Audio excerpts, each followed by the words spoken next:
जय श्री कृष्ण दोस्तों। महाभारत का एक पौराणिक कथांक है। अमरावती में चंद्रवंश में राजा नहुष हुआ करते थे। राजा नहुष के 6 पुत्र यति, ययाति, सयाति, अयाति और वियाति और तृति थे। ययाति प्रारंभ से ही विरक्त स्वभाव के थे, अतः महाराज नहुष ने अपने द्वितीय पुत्र ययाति को उत्तराधिकारी घोषित कर राजगद्दी पर बैठा दिया। तदुपरांत राजा ययाति का विवाह असुरों के गुरु शुक्राचार्य की पुत्री देवयानी से हुआ। देवयानी के साथ उनकी सखी शर्मिष्ठा दासी के रूप में आई। शर्मिष्ठा भी राजभवन में रहकर देवयानी और महाराज की सेवा करने लगी। आगे चलकर राजा ययाति शर्मिष्ठा की सुंदरता पर मोहित हो गए। उसने याचना पूर्वक उनसे ऋतुकाल में पुत्र रत्न की प्राप्ति की कामना की। इस बात के लिए राजा ययाति ने पहले ही दैत्य गुरु शुक्राचार्य से प्रतिज्ञा की थी कि वह देवयानी के अलावा किसी भी पर नारी पर दृष्टि नहीं डालेंगे, किंतु फिर भी उन्होंने शर्मिष्ठा के प्रस्ताव को स्वीकार किया और उनसे समागम करके 3 वर्ष में 3 पुत्र उत्पन्न किए। जब यह बात देवयानी को पता चली तो उसने अपने पिता शुक्राचार्य को बता दिया। राजा ययाति द्वारा अपनी प्रतिज्ञा तोड़े जाने पर शुक्राचार्य ने उसे शुक्रहीन अर्थात विद्ध तत्व का श्राप दे डाला। जब महाराज की सारी शक्तियां क्षीण हो गईं तो देवयानी के 2 पुत्र और शर्मिष्ठा के 3 पुत्र होने के बाद भी महाराज की वासना ज्यों की त्यों बनी रही।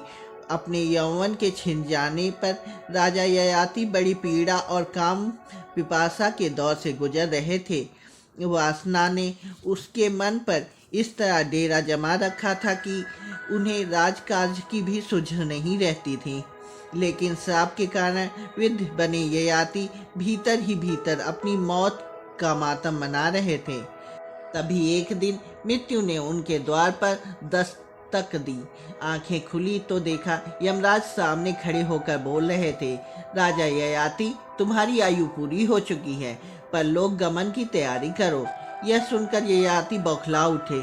उसे कुछ समझ में न आया कि वह यम से जीवन की याचना करने लगा, अनुनय विनय करने लगा। ययाति बोला, हे यम, आप जानते हैं मेरी श्राप के कारण यह दशा हुई है, कृपया कर मुझे जीवन प्रदान करें। अभी मेरी सारी इच्छाएं अधूरी हैं। आखिर ययाति की वासना याचना बनकर निकल ही आई। यम बोले, ऐसा नहीं हो सकता ययाति, हर मनुष्य के जीवन का एक निश्चित समय होता है। उस आयु के भोग के बाद सबको विदा होना पड़ता है, यही शाश्वत नियम है। ययाति गिड़गिड़ा कर बोले, हे प्रभु, सभी पृथ्वीवासियों की मृत्यु आपके अधीन है। आप काल के भी महाकाल कहे जाते हैं। यदि आप कृपा करें तो मेरा जीवन संभव है। राजा के बहुत विनय अनुनय पर यमराज मान गए। उन्होंने ययाति के सामने एक प्रस्ताव रखा कि हे राजन, एक उपाय है। यदि तुम्हारे पुत्रों में से कोई पुत्र तुम्हें अपना यौवन प्रदान करे तो सुखपूर्वक तुम जीवित रहकर अपनी अधूरी इच्छाएं पूरी कर सकते हो।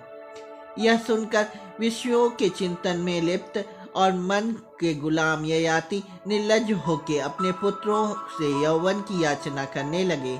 अधिकांश पुत्रों ने इस अवस्था में वासना के वशीभूत अपने पिता को क्रोधपूर्वक धुतकार कर अपना यौवन देने से मना कर दिया, किंतु राजा ययाति की दासी शर्मिष्ठा के सबसे छोटे पुत्र पुरु को अपने पिता की इस अवस्था पर दया आ गई।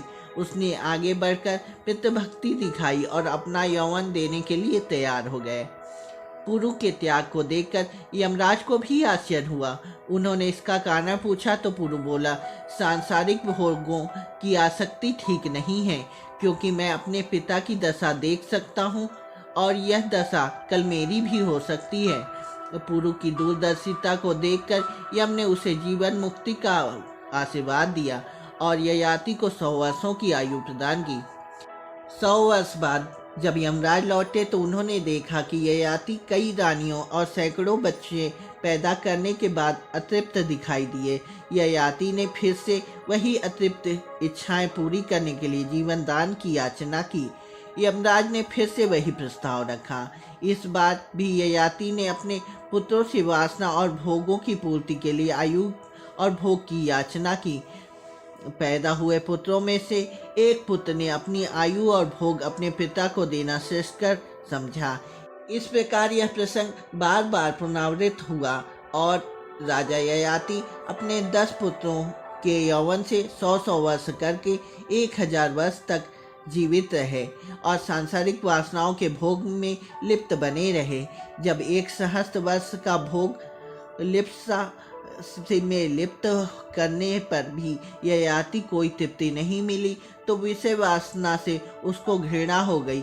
जब अंतिम बार यमराज का आगमन हुआ तब राजा ययाति पश्चाताप व्यक्त करते हुए यम देवता से कहा, भोगा न भुक्ता व्यमेव भुक्ता तपो न तपम वैतेम तपः कालो न यातो वयमेव याताः तृष्णा न जीर्णा वयमेव जीर्णा।